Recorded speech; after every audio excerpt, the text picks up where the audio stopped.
welcome to our panel. Thank you for coming over to Harvard D to hear about the future of the most important thing in the world, which is your ability to communicate with people from other cultures.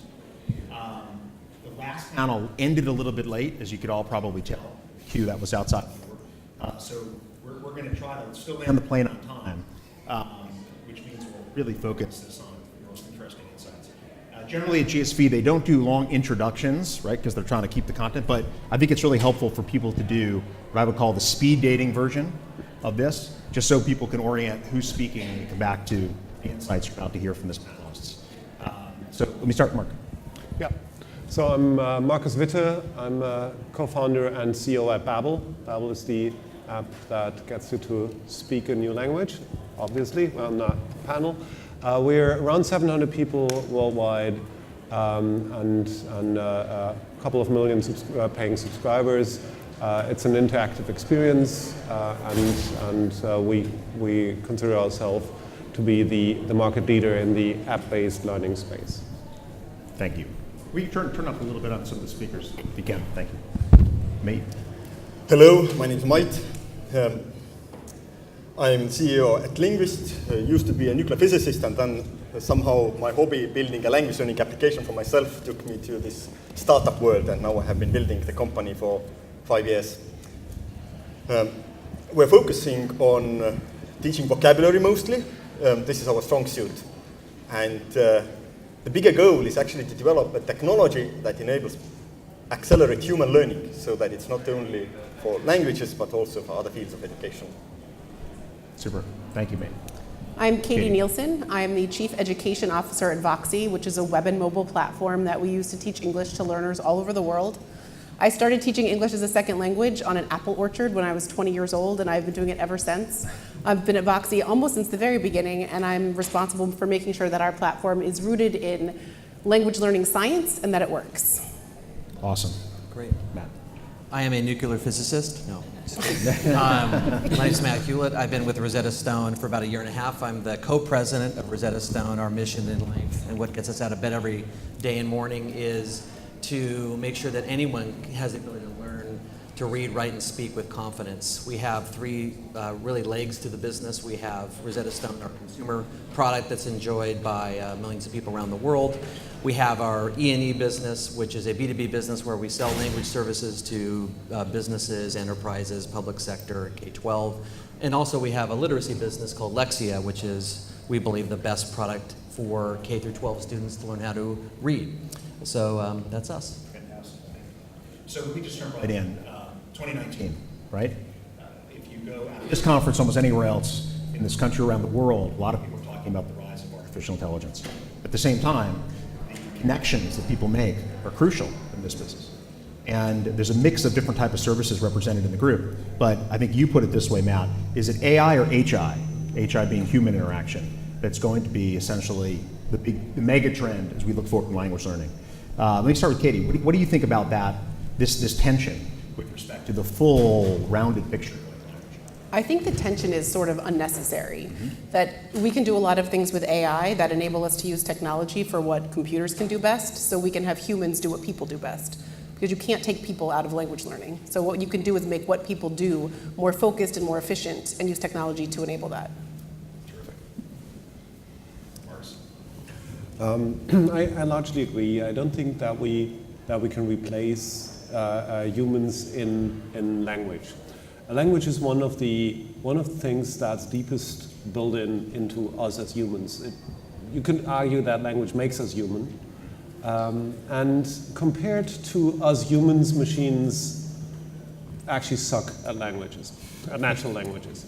They're better at math than we are, and then some other things, but at languages we excel.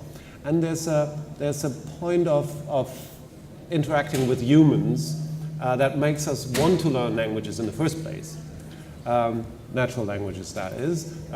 There's also computer languages for other things, and in that I think machine learning can help more than in the natural language field. I still think there's a lot of things that technology, especially machine learning, can do in that field, and that are mostly unexploited yet. Got it. Would you care to give an example, Marcus? Something that pops in your One thing that's improving in the moment is voice recognition, accent reduction. That's what is emerging and what we see getting better now. Yeah. And that's models being trained by larger data sets.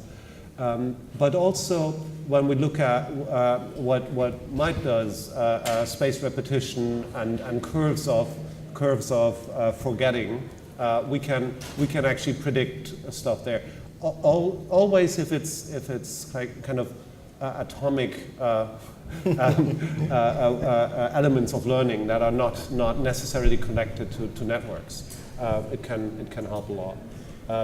But I think the biggest piece is the actual interface, seeing where the user is, in which environment they are, when do they learn, how do they prefer to learn, not in the way that I learn vocabulary this way, but I learn when I'm at home on my sofa, and the app can adapt to that. I think that's still the biggest part of adaptation. Very, very exciting.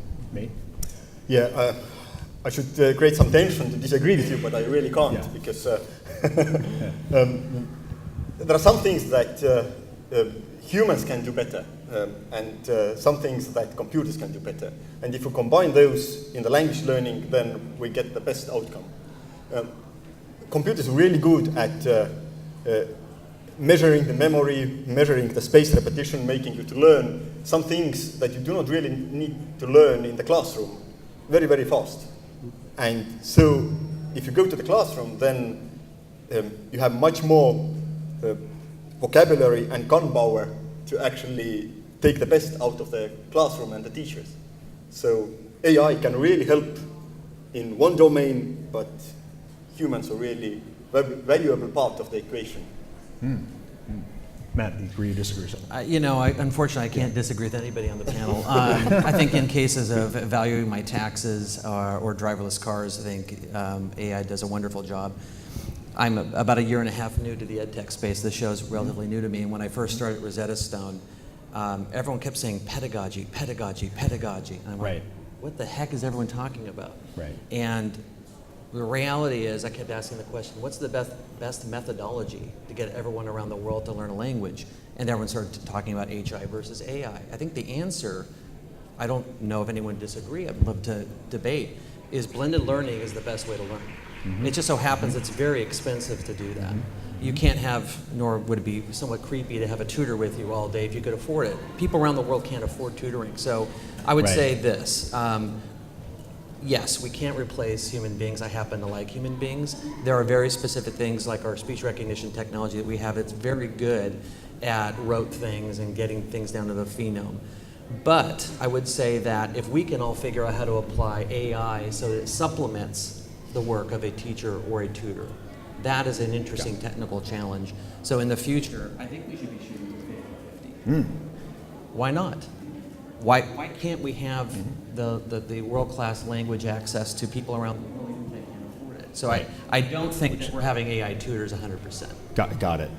Well, it's interesting because all of our panelists have digital services, digital-centric services, and the discussion of emphasizing the human in the loop, right? It sounds like there's a lot of harmony on your point of view on that basis. But let's jump to the next level. You talk about blended, so it brings up a lot of memes. Some people in this room are very familiar with. You say blended learning, okay, there's this other big buzzword, personalization, that comes up all the time. Let's talk about the personalization. I know Voxy's doing some incredible work on this basis. Maybe Katie, talk about it a little bit. How significant is this? Are we at a turning point in personalization? I mean, I would argue that the most important thing for language learning is personalization.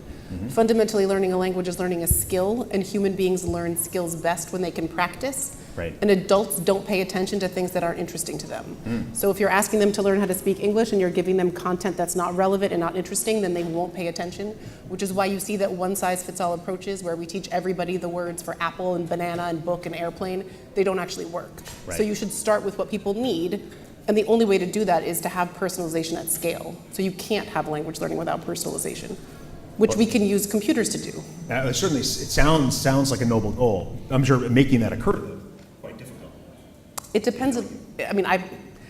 Our approach is rooted in the idea that what matters is the content that you give people. So we've invested in creating a tool that lets us give people personalized content at scale.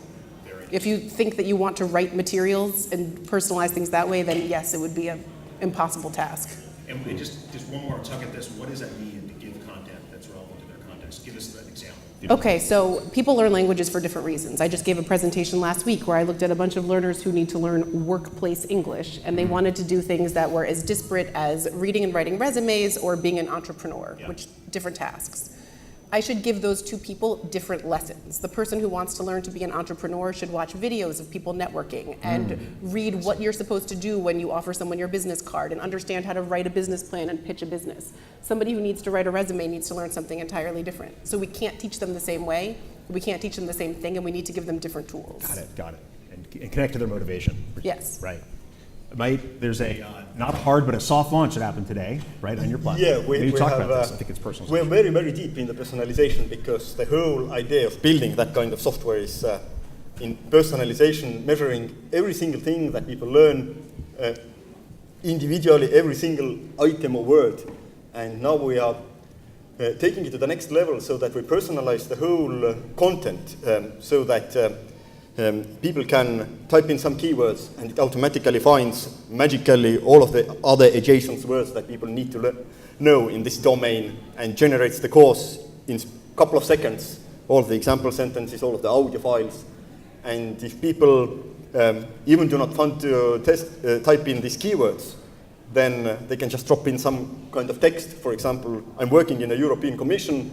I plug in my emails into the platform and it generates exactly the same language that I need to learn in European Union. Right. So it's super, super personalized. Right. It's interest in photography or astronomy or something else, and it can, in a couple of seconds, create this magically long tail of language courses that is something that cannot be done manually because there are so many different needs for people. Right. Well, let me jump back to Matt if I could. So Rosetta Stone, your point of view on personalization. I mean, we still remember going to the shopping malls 20 years ago and emerging with that yellow box. Yes. Rosetta Stone signature. Yeah. Right. A lot of content there. Yeah. Have you guys made a lot of strides to personalization? Yeah, I think the way we think about personalization, and I would say that Rosetta Stone's an interesting case study and a company that took a while to actually cannibalize its own business model. We were largely a CD business, even up until recently, and it moved all the way to a consumer SaaS subscription business, and that's a learning curve in and of itself. Yes. I would say this about Rosetta Stone is that most people typically think of us as an immersion company because most people experience our product with an app or a web product that has kind of a flashcard style interactivity model. Right. We actually have a lot of content in our other businesses that we started integrating with our product. So for instance, we have advanced English products that we integrate with that product, and people like them. We started introducing the ability for mobile users to actually collect images in real life using AR, augmented reality, Interesting. and incorporate that into their language learning. So yes, I agree that personalization's key, also engagement's key. And the hunger curve for learners around the world is different. Hunger curve is way different for APAC learners that want to learn English than Americans that feel like they want to learn French for their vacation. Right. So you also have to look at things very personalized by the geo and the intent of the person. That's very distinct. And for example, we just launched a product that's extremely personalized for APAC learners in Korea, completely different than our consumer product. So I 100% agree. And time on task is super important. Right, So you have to build these addiction loops that Yes. gets people back Yes. into the product. Yes. Well, and personalization helps that, presumably. Yep. And so, Marcus, you build a very at-scale business. I think you're a person that understands a lot about how to drive a very at-scale audience into the product. How do you think about that scale with this personalization question? I think it depends where you come from. So I could make both cases. Towards a more traditional business, I would say it's all about personalization, and that's the only thing that matters. For a pure play digital business, you can easily overdo it in terms of thriving for it, because if you try to auto-generate language learning content, you run into trouble pretty quickly. I think actually that Voxy is a good example of how you can do it, but it's kind of a small path, because if you overdo the personalization piece, and then it becomes like random content, and you have all these elements of language that all depend on each other. You have 4 skills, or actually 5, I would argue, and they are interconnected. You need the vocabulary and all, and then as humans we need stories. We need characters to identify with, and so on. And it's very hard to bring that into a completely computer-generated setting. So I think we have to walk the line between personalization, and I totally agree that creates the relevant content for everybody, and still has a cohesion and kind of a story progression to it. And I think that's the challenge. So overall, I would say personalization is a balancing act. And those stories are stories that can be shared by people with a lot of different motivations, for example. So you're leveraging stories that are somewhat, that you're going to make common to a lot of different learner types. Yes.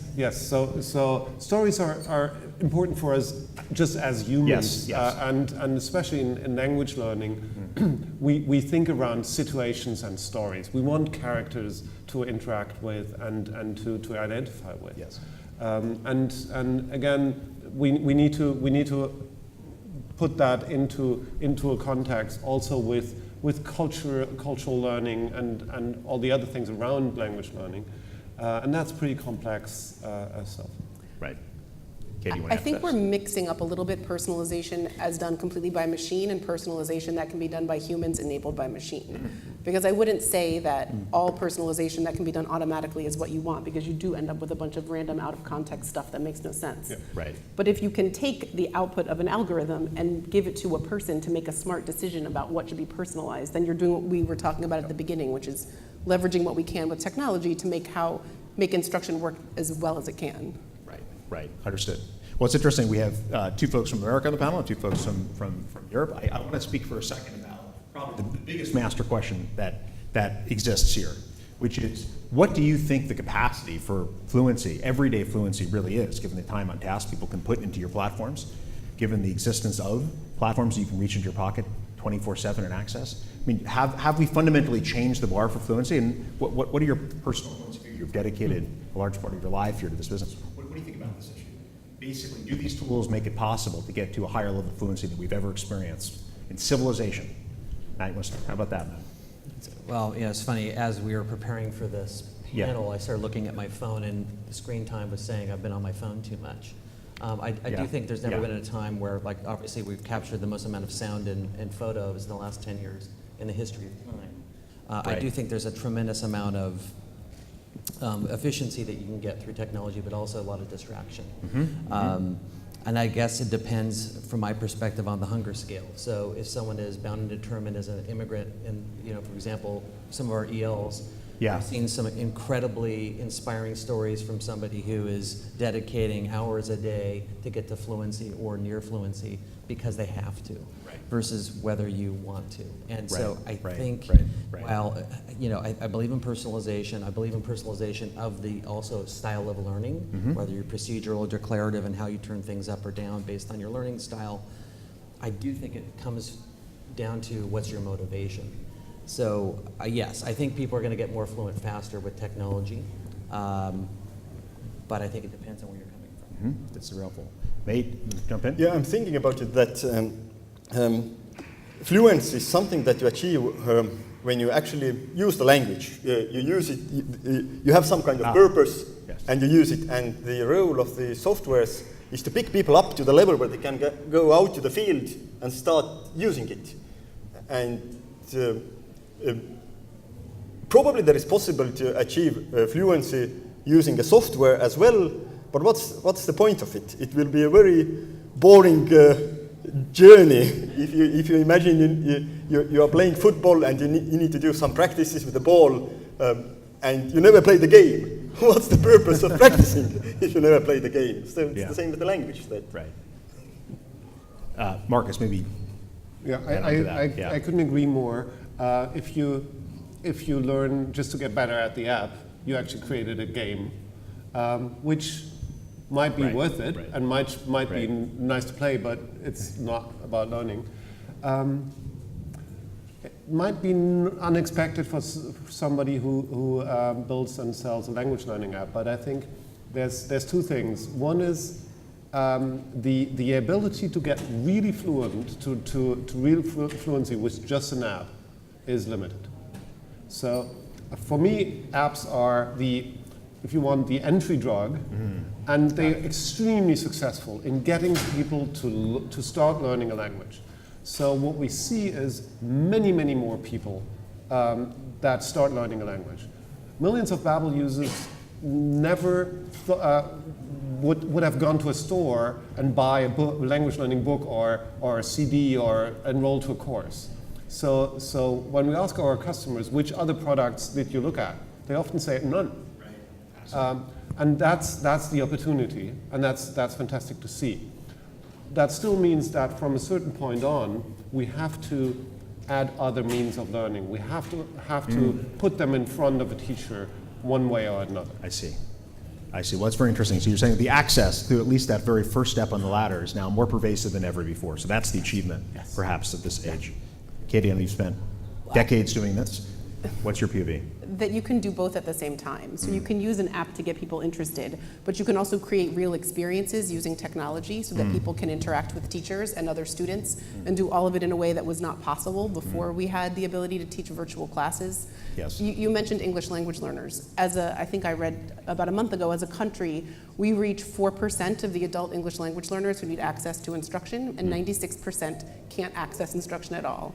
So that's what we need to be doing with technology. I mean, I think the way different people operationalize fluency depends upon context, but the 96% of adult learners in the United States who want to be able to speak English for integration purposes to better their lives, they can't take classes, they can't go get instruction in traditional ways, and we can reach them and use technology to offer real experiences. If you make it into a game, it's not going to work. Like, games only do so much. They can get you excited about learning and they can teach you a few things, but the technology has potential to do way more than teach people with games. So it sounds like there's a lot of agreement on this point, which is that these digital tools are one part of it, and there's a huge access payoff on this basis, the access dividend, if you will. But if I could ask a question to tug on this a little bit more, if I could, I mean, speaking from your points of view, do you see that the critical part for your companies, is to somehow do something multimodal, or at least make referrals into multimodal? Is that a part of your business, or is it just you want to take your part of the context and do it great? Marcus? So first of all, to what you said, I think, and I'm not saying you said that, but we need to be careful to not trying to replace people by technology. I think there's a trend, especially in the US, to fire people and buy software. That's not good. I definitely didn't say that. No, I know that you didn't. Okay. I know that you didn't, and that you wouldn't. Just to make that point, I think that's a tendency that's dangerous and wrong. We don't want to replace teachers, and I hope that none of us wants to do that. So for us as a specific business, what we're trying to do is guide learners through a journey that's more than just a subscription. It's not just that you buy a product for 2 years and then your language learning journey is over. Very often it takes like almost a whole lifespan. And it's off and on. It's not a continuous thing. I start learning a language, and then I get to some point where I drop it, and for whatever reason, I take it up again. And very often I switch methods in between. And what's my guidance? How do I know what's best for me? I actually don't. Right. And that is what we're exploring now. And we recently bought a language travel business, which is a big thing in Europe. So you go to a destination school, basically, go to Spain to learn Spanish, or to Mexico. I think that is the next step for us, to make that connection to these businesses, not replace them, but connect the user to those businesses and get that going. So the company is evolving to sort of capture much more of this entire life Absolutely. cycle of language. I think ultimately we need to go beyond the app. The app is still a crucial part because people start with the app, Yes. and whatever people do in their language learning journey, they use an app on the side. Right, right. And it would be more or less stupid not to. Yes, Right? yes. So why can't the app help in making those connections? I think that's what we're doing now, and that's what we're exploring in different fields. That's a great insight. Very up to the minute, it sounds. Do you have a perspective on this? Yeah, this is exactly the same purpose why we created this personalization, or mass personalization as we call it, because if people have some purposes to learn a language outside of this application, then if it reflects the real life, the real needs, then they will be more engaged, they will learn more efficiently, and they will use it in the real life where what's the reason of learning it. Right, right. Makes good sense. Katie, Matt, do you want to offer on this? Or Yeah. keep going? Okay. Sure. We know that self-study alone doesn't work for learning languages. There have been decades of research showing this Very over and interesting. over again. Learners don't insights. persist unless there's something else there. Got So it. integrating live instruction with your offering, even if it's virtual live instruction, drives both engagement and outcomes. So like, we never offer the software by itself. It's part of something that's mediated by humans, whether we offer the instruction or we work with somebody else who offers the instruction. Right. People start using things and they stop. Right, right. Yeah, no, it's being new to this industry. If you mind if I jump in? I was going to ask you a question on Yeah, this. okay. To jump in, if you don't mind. Yeah. We talked about AI out in the hallway, and one of your other companies is leveraging AI in esports, very interestingly enough. When you mentioned that this goes back to the HI question that we began with, this keeps coming up. But I mean, we sit here in a conference, that does some speculation of the future technology. I mean, do we have this idea of synthesized personas that are going to be compelling enough that you think might actually change the equation that Katie? Synthesized persona. Things of that nature. That sounds pretty Yeah. exciting. Here's what I'll say. Yeah, It'll be Max relative- Headroom, I think Max Headroom, No, but I totally updated, get it. yeah. That's what my kids are. As a relative rookie to this space, there's Yeah. $6 trillion is spent in learning around the world. Right. Which are going to be 10 trillion. About 2 to 3% of that is digital. And when I look at language learning, and a little bit of what Marcus was talking about was how I think about it. When we talk to our customers, maybe they're using us 10 to 15% of the time in their language learning journey. And so I'm going to answer your question kind of like I'm answering two questions at once. We're all about the stack. Like Yeah. we've been doing blended learning with live tutoring since 2009. We just rolled out a new version of that, smartphone based in Korea. That'll be going out globally.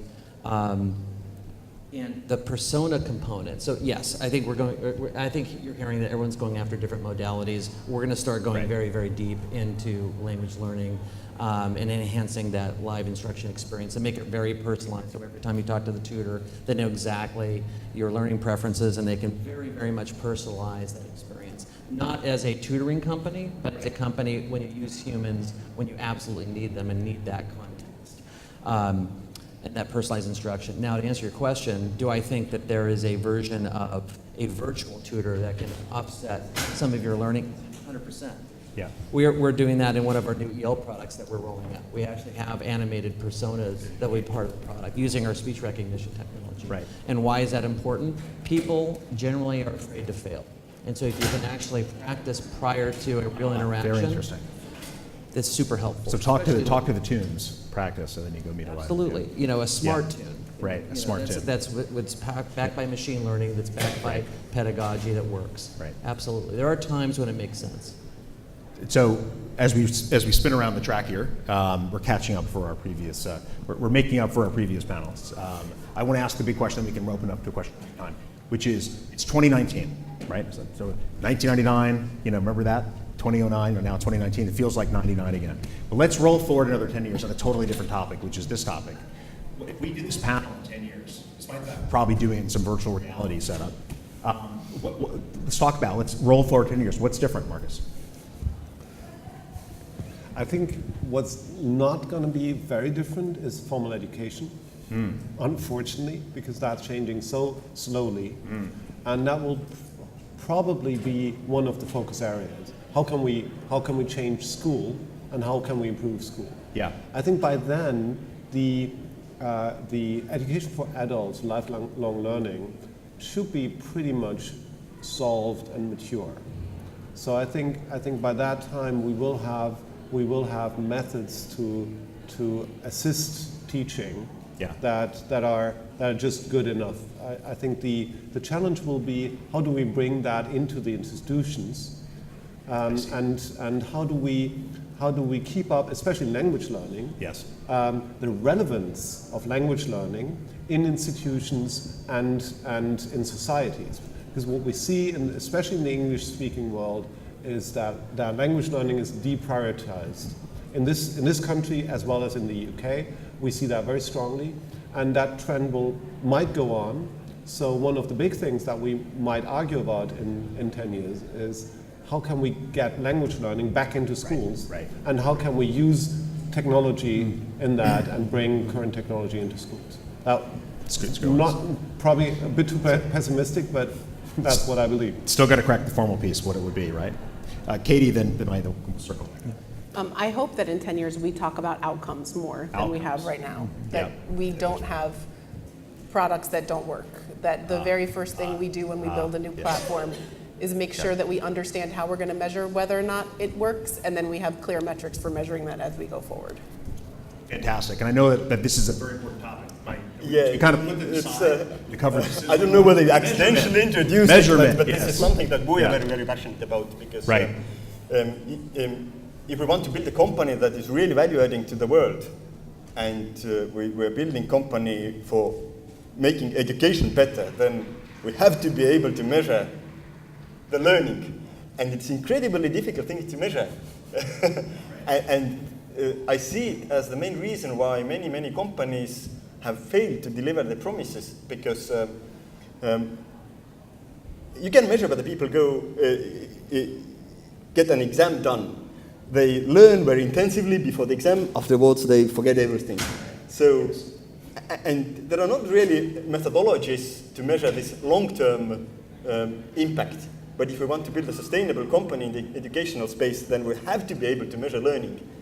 And AI is really, really helpful to actually develop this technology that enables us to measure that this 2 minutes that I spent today, what's the impact of it, this learning in 1 week, in 1 month, in 1 year.